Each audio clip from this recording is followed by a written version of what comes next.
Okay my dear students, अस्सलाम वालेकुम। How are you all? I hope आप सभी अच्छे से होंगे। मैं आमिर फारूक आपको आज टर्म सेकंड 2023 का मैथ्स पेपर क्लास 8 का डिस्कस करने वाला हूं। कुछ बच्चों की रिक्वेस्ट आई थी, तो उस बेस पे मुझे लगा कि थोड़ा सा बच्चों का जो है मानना पड़ेगा, क्योंकि बच्चे ही हमारे पास हैं जिनके जरिए हम कोई भी काम करते हैं। ठीक है, तो बिना टाइम वेस्ट करते हुए हम अपने पेपर पे आते हैं। तो मैं चलिए जल्दी जल्दी बोलना चाहूंगा। पहला क्वेश्चन हमारे पास है डू इज डायरेक्ट, यानी मुझे इसमें क्या करना है, मुझे सिंपली फाइंड करना है कि आंसर क्या है ऊपर दिए गए क्वेश्चन का। ठीक है, ये एमसीक्यू है, यानी 1 मार्क्स का वेटेज रखता है। तो पहला क्वेश्चन है one of the following is binomial. We have to find the binomial, यानी वो पॉलिनोमियल जिसमें दो टर्म्स हैं। साथ साथ पॉलिनोमियल उस एक्सप्रेशन को कहते हैं जिसमें वेरिएबल का एक्सपोनेंट होल नंबर होगा। ठीक है, तो अगर हम इसमें देखेंगे तो क्लियरली ये मेरे पास नहीं है, क्योंकि 3 टर्म्स हैं। ये एक ही टर्म है, यानी ये मोनोमियल है, ये भी नहीं है। और अगर मैं इसको देखूं, ये घबराना नहीं है बच्चा, ये मत समझ लेना कि यहाँ पर 2 टर्म्स हैं। यहाँ पर ये स्क्वायर है, तो पहले इसमें आप स्क्वायर वाली फॉर्मूला लगाओगे, ए माइनस बी का whole square. A minus B की होल स्क्वायर फॉर्मूला अगर मैं बताऊं, वो होती है A square minus 2ab plus B square. यानी जब मैं इसको सिंप्लीफाई करूं तो आप ध्यान से देखिए, यहाँ पर 3 टर्म्स हैं, यानी ये बाइनोमियल नहीं है, ट्राइनोमियल है। तो ये भी बाइनोमियल नहीं है, तो वहां पर आंसर जो मेरे पास है दैट इज सी ऑप्शन। पहले पहले क्वेश्चन का जो आंसर है that is C option. Okay, now second one है मेरे पास है the coefficient of y square. देखो, अलग अलग एक्सप्रेशन में जो वेरिएबल्स हमारे पास होते हैं, उनमें जो मल्टीप्लाई उस वेरिएबल के साथ होता है बच्चा, उसी को हम कोफिशिएंट कहते हैं। और हर एक वेरिएबल का अलग अलग कोफिशिएंट होता है। मेरे पास ये एक्सप्रेशन है y plus a cube y square minus a square y cube. We have to find the coefficient of y square. तो अगर हम देखें, इसमें ये वाई स्क्वायर है, तो इसके साथ क्या है बच्चा, इसके साथ आपके पास यहां पर है प्लस ए क्यूब, यानी इसका ए क्यूब आंसर है, तो ऑप्शन बी इसका सही आंसर हुआ। ठीक है, तो थर्ड वन हमारे पास है सॉरी एक्सक्यूज मी। तो थर्ड वन है मेरे पास बच्चा कि मुझे यहां पर ध्यान से समझ लीजिएगा, मैंने इसमें आपको ये जो हमारा मॉडल पेपर बोर्ड ने दिया था, उस मॉडल पेपर में हमने ये डिस्कस करा था कि किस तरीके से ये क्वेश्चन करा जाता है। तो ये एक यूनिट स्क्वायर ग्रिड है, यानी यहाँ पर हर एक जो बॉक्स है वो 1 यूनिट का जो है मेजरमेंट रखता है। तो उसी अकॉर्डिंग हमें ये जो है लेना है। देखो, अगर हम ध्यान से देखेंगे, एक पैरेललोग्राम है जिसमें कितने बॉक्सेस है, यहाँ से 1 2 3 4 5 एंड 6, यानी यहाँ पर ये जो लेंथ है दैट इज 6। ये भी मेरे पास है 6। और अगर मैं इसमें ये वाली हाइट देखूं, ये 3 सेंटीमीटर की है। और you know that area of parallelogram जो होता है बच्चा, वो होता है, एरिया ऑफ पैरेललोग्राम मेरे पास होता है बेस इंटू हाइट। तो अगर मैं बेस इंटू हाइट करूं, तो बेस मेरे पास 6 है और हाइट मेरे पास 3 है, तो कितना हुआ बच्चा, 6 3 8 18। तो इसमें 18 जो स्क्वायर यूनिट्स का जो आंसर है वही होगा। ठीक है, तो आप देखो 18 क्या कहाँ है, तो वही इसका आंसर हुआ। ठीक है, तो नेक्स्ट हमारे पास है we have to find the prime factorization of 20। बच्चा, प्राइम फैक्टराइजेशन ऑफ 20, तो अगर मैं आपको बताऊं तो सिंपली मेरे पास यहां पर हम इस तरीके से करते हैं, 2 10 और 20। ठीक है बच्चा, 2 5 और 10 एंड 5 1 और 5। तो अगर हम ध्यान से देखेंगे तो ये वाली मेरे पास इसका जो है प्राइम फैक्टराइजेशन है, दैट इज 2 इंटू 5 वो होता है 20। तो ऑप्शन बी इसका सही आंसर हुआ। नाउ सेकंड वन हमारे पास है common factor of 6p and 12q। ध्यान से समझ लीजिएगा, मेरे पास बचा, मेरे पास है 6p और मेरे पास है 12q। और अगर मैं इसका मैं प्राइम फैक्टराइजेशन निकालूं तो ये आएगा 2 इंटू 3 इंटू p, वही होता है 6p। तो अगर मैं इस 12 को निकालूं, आपने पता है 12 को कैसे करते हैं बच्चा, 2 6 आर 12, 2 3 आर 6, 3 1 आर 3। तो इसको हम लिख सकते हैं ऐसे बच्चा, 2 इंटू 3 इंटू क्यू। ठीक है बच्चा, तो इनमें अगर हम कॉमन फैक्टर्स देखेंगे तो कॉमन फैक्टर क्या क्या है बच्चा, एक तो मेरे पास 2 है, वेरी गुड, इनटू, और इसमें एक 3 है, एक 3 इसमें भी है, तो 3 है। बेटा और कोई कॉमन क्वांटिटी नहीं है, तो अगर मैं इसको मल्टीप्लाई करूं 3 2 और 6 तो इसमें आंसर मेरे पास है 6। तो 6 इसमें इन दोनों में से कॉमन फैक्टर है, तो 6 इसका आंसर हुआ, यानी ऑप्शन डी इसका आंसर हुआ। ठीक है, तो नेक्स्ट मेरे पास है बच्चा पॉइंट 3, 1। ध्यान से समझ लीजिएगा, मेरे पास जो ये 3 है, this is x coordinate and this y is 1, that is y coordinate. Clear? तो अगर आपको ध्यान से मैं बताऊं, आपने पढ़ा होगा कार्टेशियन सिस्टम या कोऑर्डिनेट सिस्टम, बोलिए।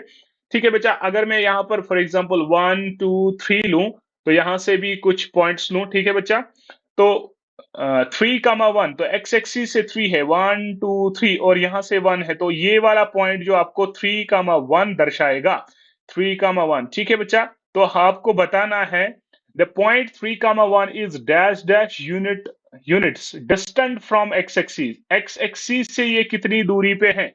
तो x axis से ये वाली डिस्टेंस दूरी है, और वो है 1 सेंटीमीटर। ठीक है, तो यानी एब्सिसा का वैल्यू, ठीक, सॉरी, ऑर्डिनेट का वैल्यू, ऑर्डिनेट मेरे पास है, तो इसका ऑप्शन जो है आंसर 1 होगा। ठीक है, तो नेक्स्ट पार्ट अगर हम देखें, identify the number divisible by 6। मुझे यहां पर देखो, आपने डिविजिबिलिटी रूल्स पढ़े होंगे, तो उस अकॉर्डिंग भी आप जो है इस नंबर को कर सकते हैं कि जो नंबर 2 से डिविजिबल होगा बच्चा, वही 6 से भी डिविजिबल होगा।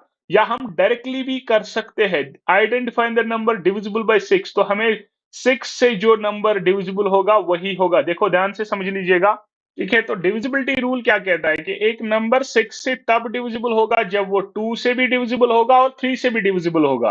तो अगर हम पहले की बात करें 2 3 6, देखो अगर मैं इसको 2 से देखूं, लास्ट में इवन नंबर है तो ये 2 से डिविजिबल होगा। लेकिन अगर मैं 3 से देखूं, देखो 3 1 आर 3, 3 7 आर 21, तो वहां से कितने बचे? वहां से बचे 2, तो 26 मेरे पास नहीं है, तो इट मीन ये 3 से डिविजिबल नहीं है, तो 6 से भी डिविजिबल नहीं हुआ।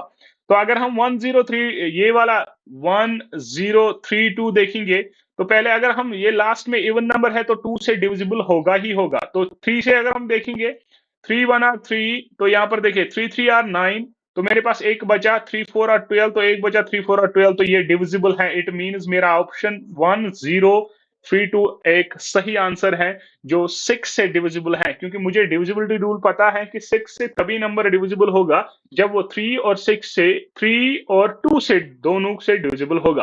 ठीक है बच्चा?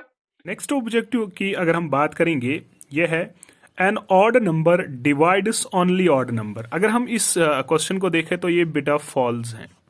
किस तरीके से फॉल्स हैं? ये कह रहा है an odd number divides only odd number. Odd number जो है ये सिर्फ ऑड नंबर को ही डिवाइड करेगी, नहीं बेटा, ये इवन को भी डिवाइड कर सकता है। फॉर एग्जाम्पल अगर मैं 12 की बात करूं और इसको मैं एक ऑड नंबर 3 से डिवाइड करूंगा, 3 1 आर 3 4 आर 12, ठीक है, तो इसका मतलब कि एग्जैक्टली 12 भी 3 से डिवाइड हुआ।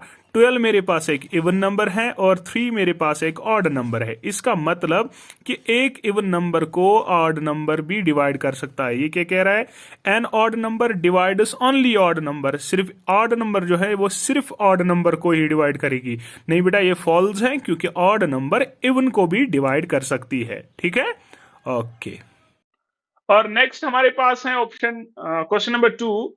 तो क्वेश्चन देखो, क्वेश्चन नंबर 2 में क्या कह रहा है, हमें इस को स्टैंडर्ड फॉर्म में लिखना है। तो सिंपली आपको मैं बताता चलूं, स्टैंडर्ड फॉर्म में हमें पॉइंट जो है 3 पॉइंट यहां पर 1 के अकॉर्डिंग पहुंचाना है। तो सबसे पहले मैं अगर इनको गिना हूं, 1 2 3 4 5 6 7 8 9 10 11, तो अगर मैं यहां पर पॉइंट यहां से शिफ्ट करूं तो मेरे पास आंसर क्या बचेगा?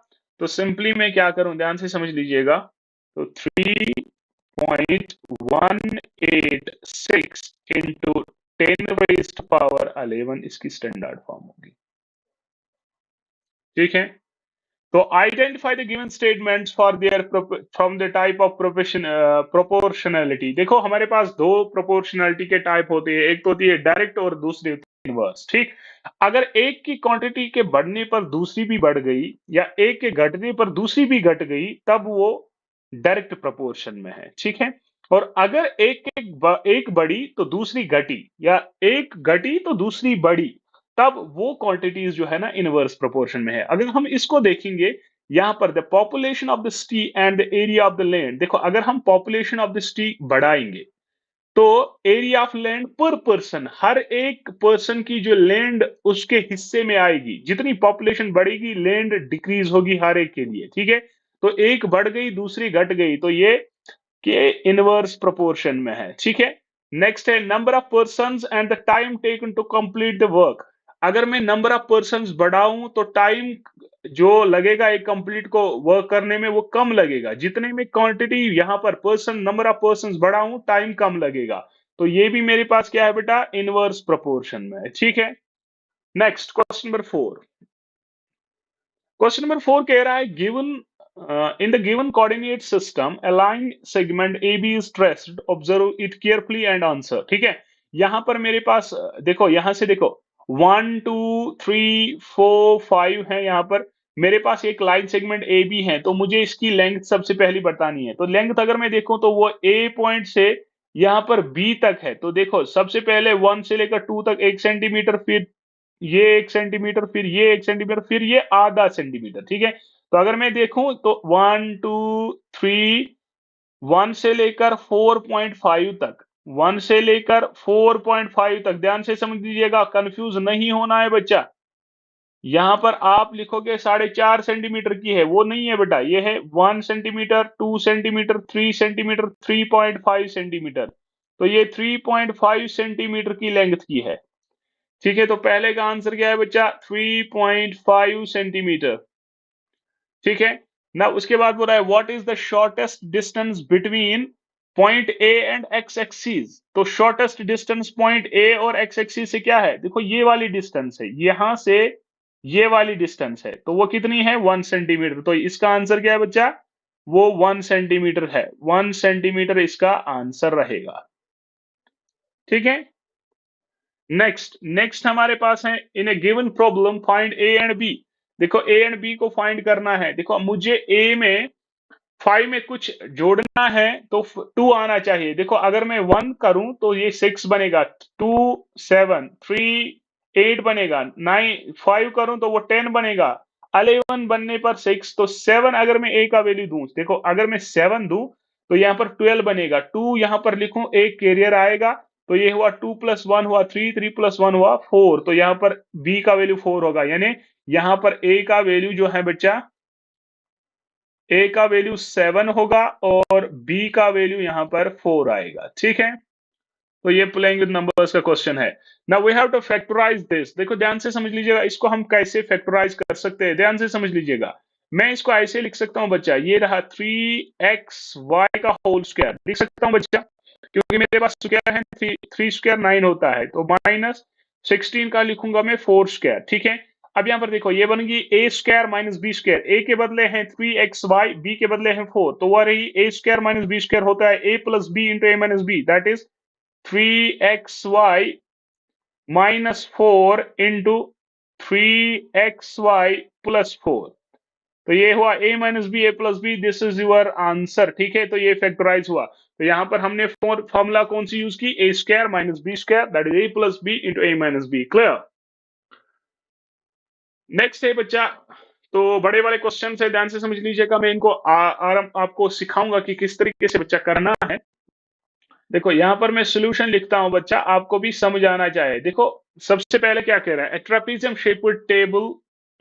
Shaped table top has lengths of parallel sides 1 metre and 1.2 metre, ठीक है।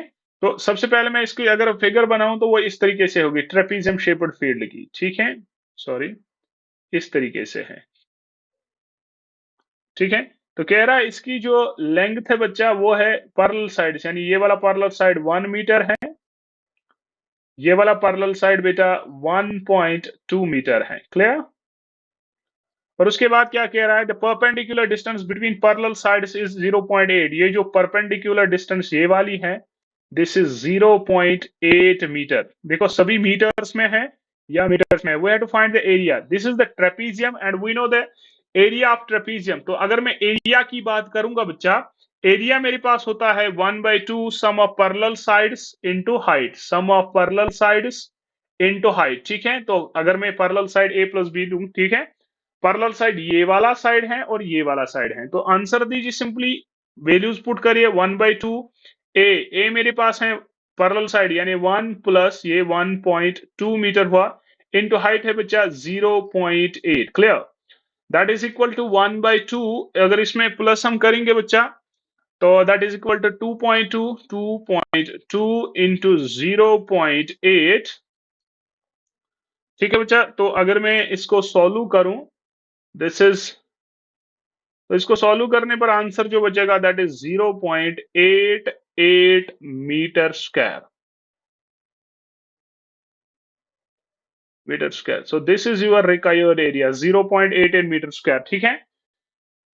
आई होप आपको ये समझ आया होगा, बहुत ही आसान है, ठीक है। सब we have to find the value of 102 square, तो स्क्वायर करने पर आपको आंसर मिलेगा, लेकिन मुझे क्या प्रॉपर आइडेंटिटी यूज करनी है। देखो बेटा, इस वाले क्वेश्चन को मैं ऐसे लिख सकता हूं बेटा, कैसे, ध्यान से समझ लीजिए। क्या मैं इसको ऐसे लिख सकता हूं 100 प्लस 2 का होल स्क्वायर, देखो 102 है तो 102 100 प्लस 2 भी होल स्क्वायर होता है ना, ठीक है। अब ये a प्लस बी का होल स्क्वायर फॉर्मूला हम इसमें यूज कर सकते हैं, that is a square, a के बदले 100, a square plus b square that is 2 square plus 2ab 2, a के बदले 100, b के बदले मेरा बच्चा 2 है, ठीक ठीक है।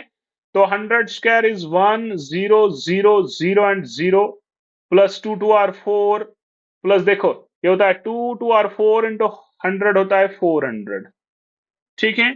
तो अगर मैं इसको प्लस करूं तो आंसर मेरे पास क्या निकलेगा बच्चा 10404, तो ये मेरे पास आंसर है। लेकिन बच्चा आप डायरेक्टली स्क्वायर नहीं करना, तो वो गलत होगा, मुझे आइडेंटिटी यूज करनी है बच्चा, तो वो आंसर इस तरीके से होना चाहिए, तब आपका आंसर सही है, clear.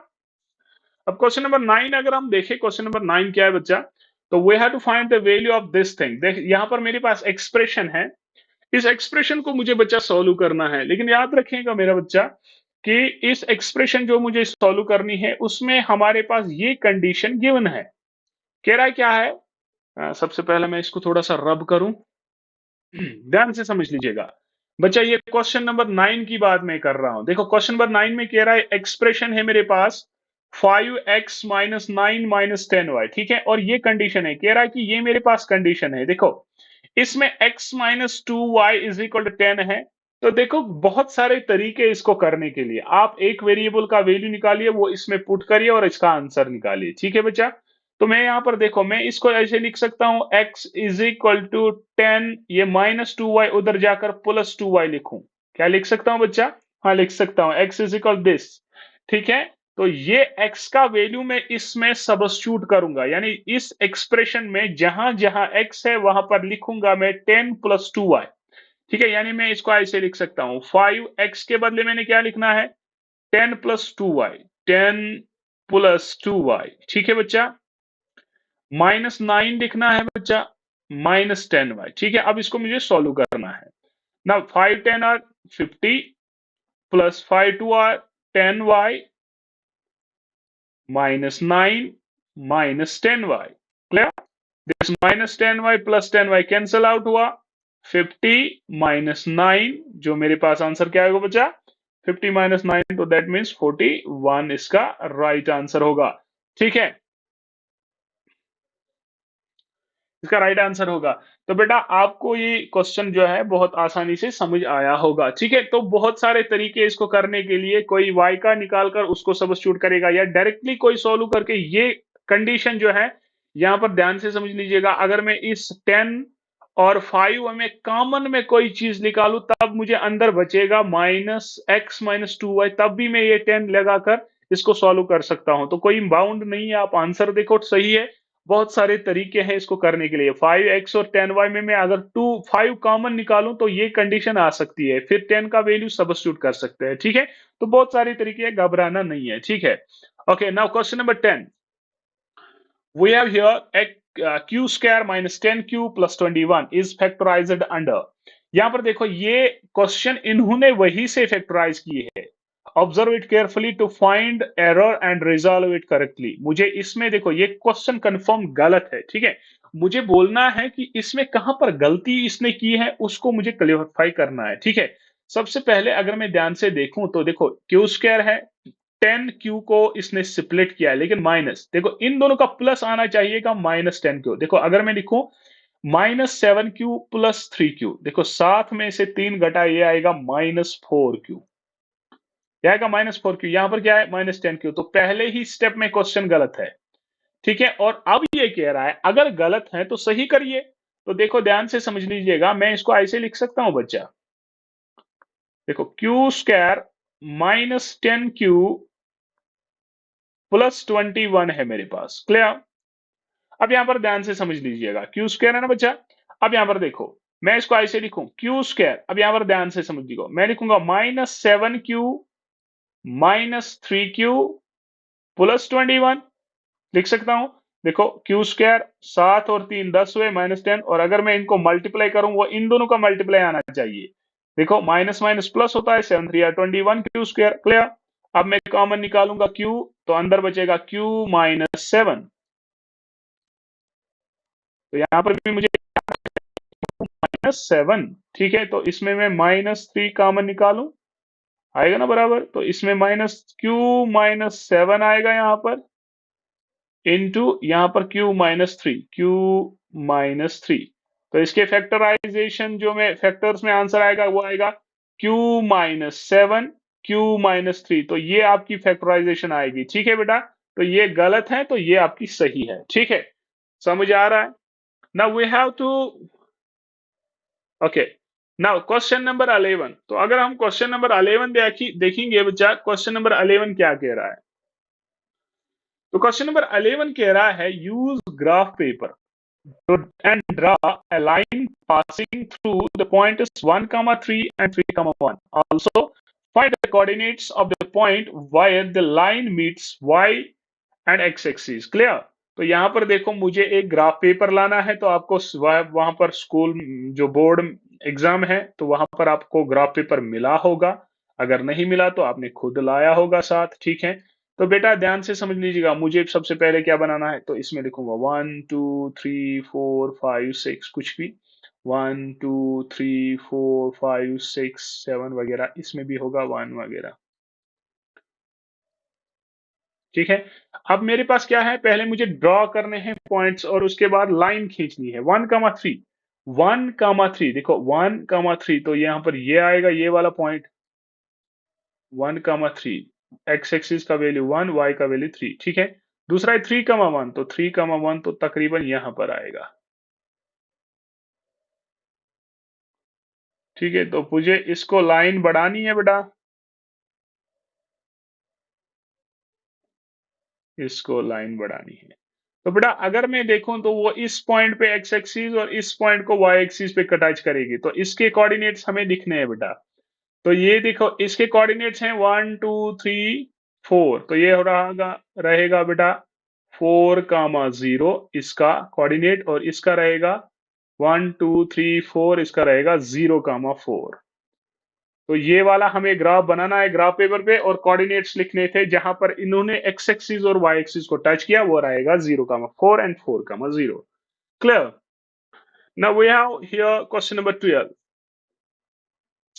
Right the generalized form. देखो मैंने आपको पढ़ाया है प्लेइंग विथ नंबर्स में जनरलाइज्ड फॉर्म क्या होती है।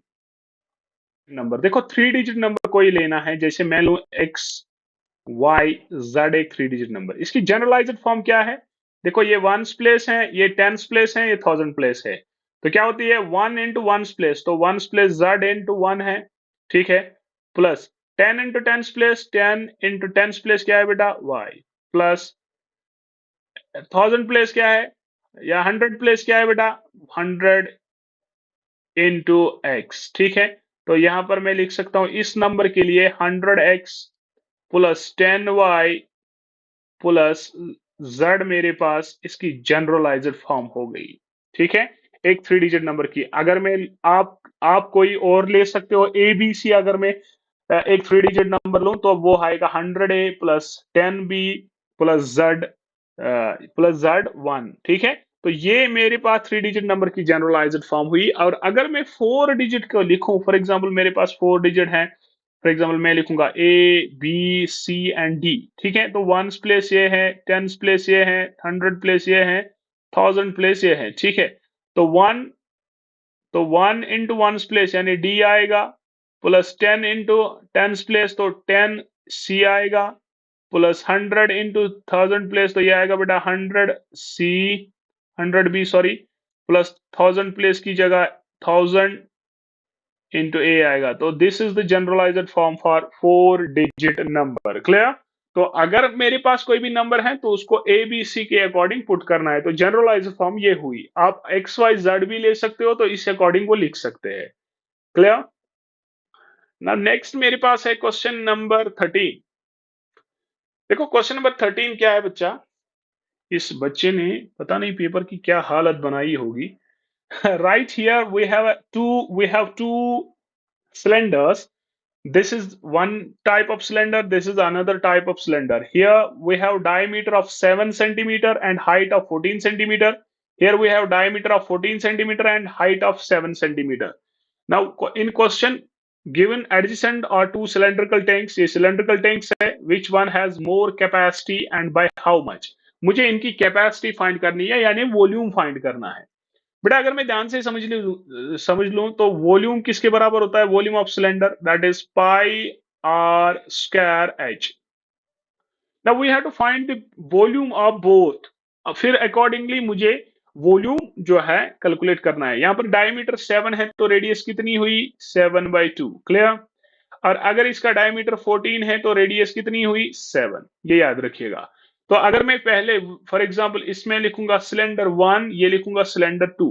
देखो सिलेंडर 1 के लिए मैं अगर ध्यान से देखूं तो वो हो गया pi r square, pi is 22/7 approximately. Okay, radius यहाँ पर क्या है? 7/2, तो लिखूंगा 7/2, 2 बार है बच्चा, लिखूंगा 7/2, ठीक है, इनटू हाइट मेरे पास 14 है। This is 7 and 7 cancel, 2 1 are 2, 2 1 are 2 11 are 2 1 are 2, 2 7 are 14, 7 7 are, this is 11 into 7 7 are 49, तो which is equal to C1 मेरे पास क्या निकलेगा बच्चा? 539, 539। क्लियर? तो ये C1 निकला, ठीक है। इसी अकॉर्डिंग मुझे C2 निकालना है। C2 क्या आएगा बेटा?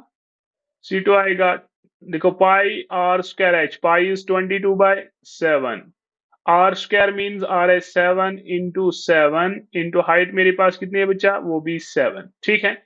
दिस एंड दिस कैंसल, तो बेटा ये आएगा 22 इंटू 7 7 आर 49। क्लियर? तो अगर मैं करूं कितना 22 इंटू करूं क्या 49, तो वो बेटा आएगा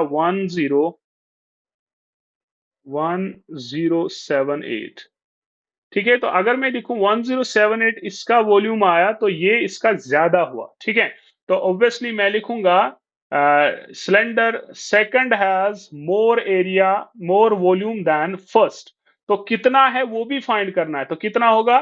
तो बाय हाउ मच वो होगा कितना? 1078 माइनस करूंगा 539, तो उतना एरिया इससे ज्यादा होगा ना बच्चा।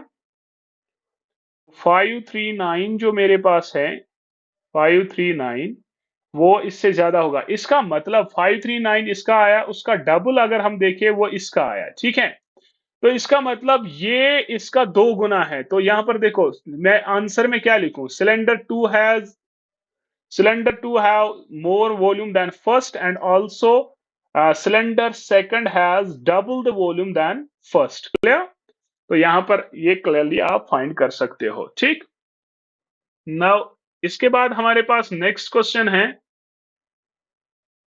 ओके, नेक्स्ट क्वेश्चन अगर हम देखें, दिस इज क्वेश्चन नंबर 13 का जो बी पार्ट है, आर पार्ट।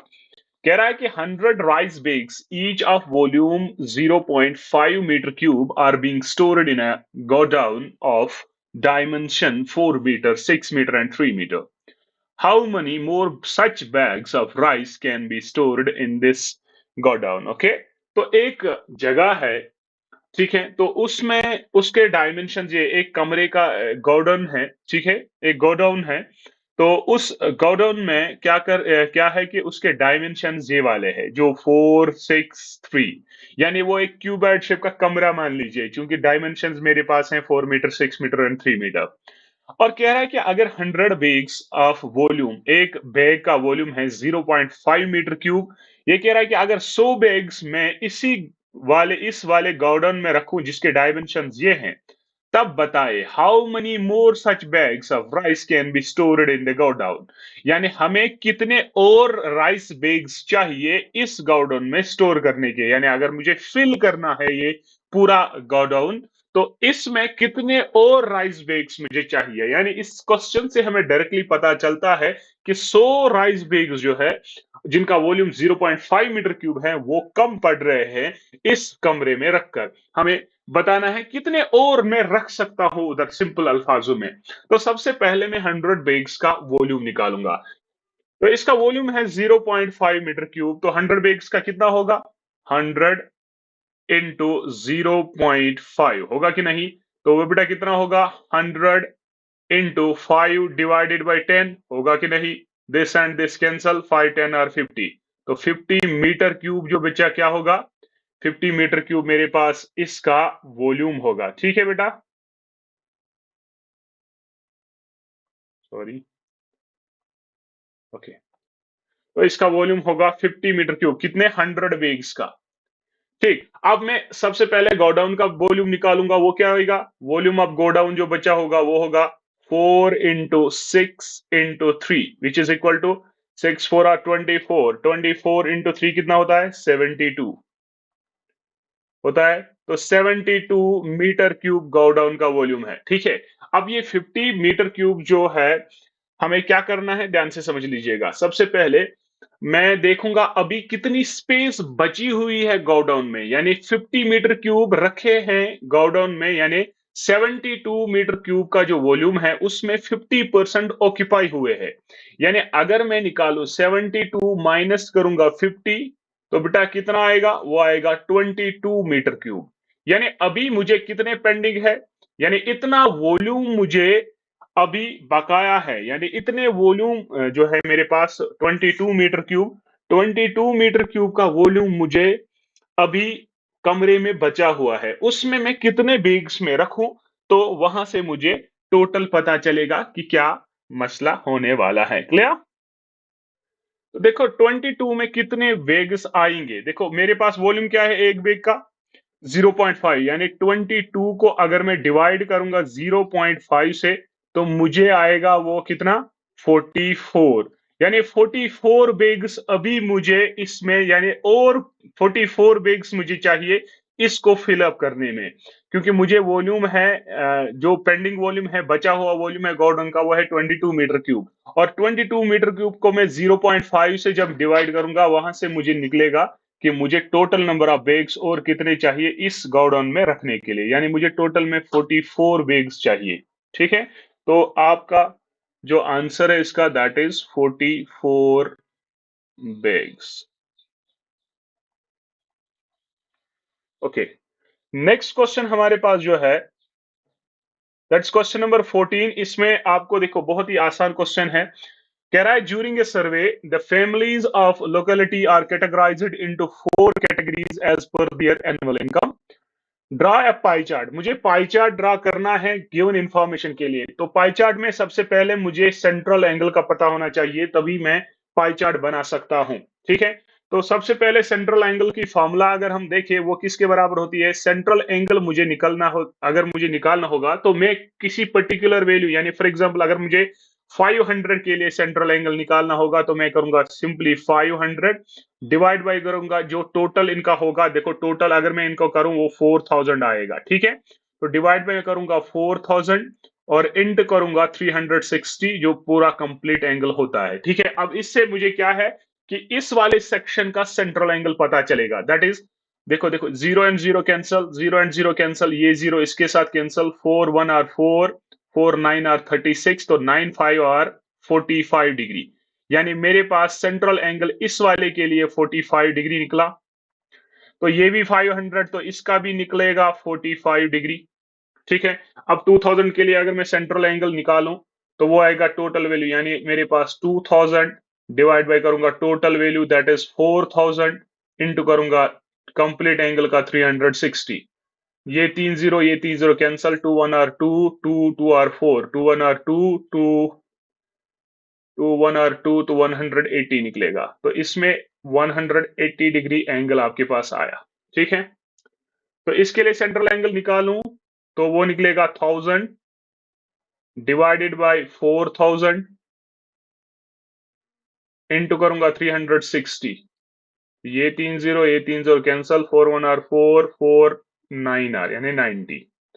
तो इसके लिए 90 डिग्री आपके पास सेंट्रल एंगल आया। तो सेंट्रल एंगल आया, अब सिंपली मैं पाई चार्ट जो है सिंपली ऐसे ड्रा कर सकता हूं। तो ये मेरे पास सर्कल है, बीच में आप सेंटर पॉइंट निकाल सकते हो। सबसे पहले मैं 180 डिग्री का एंगल बनाऊं, तो ये रहा 180 डिग्री का। ठीक है, तो ये 2000 मैं इसमें रखूंगा, 2000 फैमिली का डेटा है। ठीक है, एक 90 का है, तो मान लीजिए ये वाला 90 का एंगल बना। तो ये 90 का मीन्स 1000 फैमिली के लिए ये डेटा है।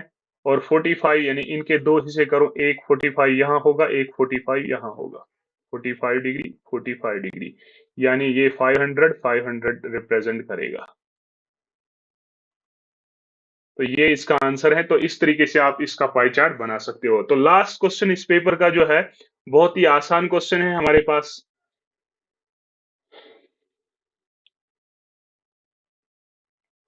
ये हमारे इंट्रोडक्शन टू ग्राफ्स का क्वेश्चन है। इस क्वेश्चन में क्या कह रहा है, ध्यान से सुनिएगा। कह रहा है in the given graph points A B C D E F G H I are traced, observe carefully and answer the questions. ठीक है, तो यहां पर देखो एक ग्राफ दिया गया है। इस ग्राफ में क्या करना है, आपको कुछ पॉइंट्स दिए गए हैं और उन पॉइंट्स के अकॉर्डिंग आपको कुछ क्वेश्चंस दिए गए हैं, उनका आंसर देना है। ठीक है, सबसे पहले कह रहा है which type of quadrilateral is formed by joining the point C F G E. C F G E, देखो अगर मैं ध्यान से देखूं तो ये एक परलोलोग्राम बन रहा है। तो पहले का आंसर जो है वो है परलोलोग्राम। ठीक है, सेकेंड वन है विच पॉइंट हैज 0,4.5 कोऑर्डिनेट्स। 40 यानी 0 है एक्स कोऑर्डिनेट, इट मींस ये वाई एक्सिस पे लाई करेगा। 4.5, तो ये वाला पॉइंट जो है रिप्रेजेंट करेगा 4.5। तो इसका आंसर है एच पार्ट, एच लेटर। ठीक है, नेक्स्ट वन है write the coordinates of F. F के कोऑर्डिनेट्स यानी ये वाला पॉइंट, तो एक्स कोऑर्डिनेट है 5 और इसका वाई कोऑर्डिनेट भी 5। तो 5,5 इसका जो है कोऑर्डिनेट पॉइंट होगा। तो इसका आंसर जो है 5.5 होगा। Which type of angle is interior angle GEB. G E B, देखो ये वाला एंगल मुझे बताना है। जीईबी ये वाला एंगल, इंटीरियर वाला यानी ये वाला एंगल मुझे फाइंड करना है। तो क्लियरली ये क्या है, 90 डिग्री एंगल दिखा रहा है। तो इसका आंसर क्या होगा, 90 डिग्री एंगल। लास्ट में कह रहा है which type of quadrilateral is formed by joining the points B D G E. B D G E, देखो ये वाला।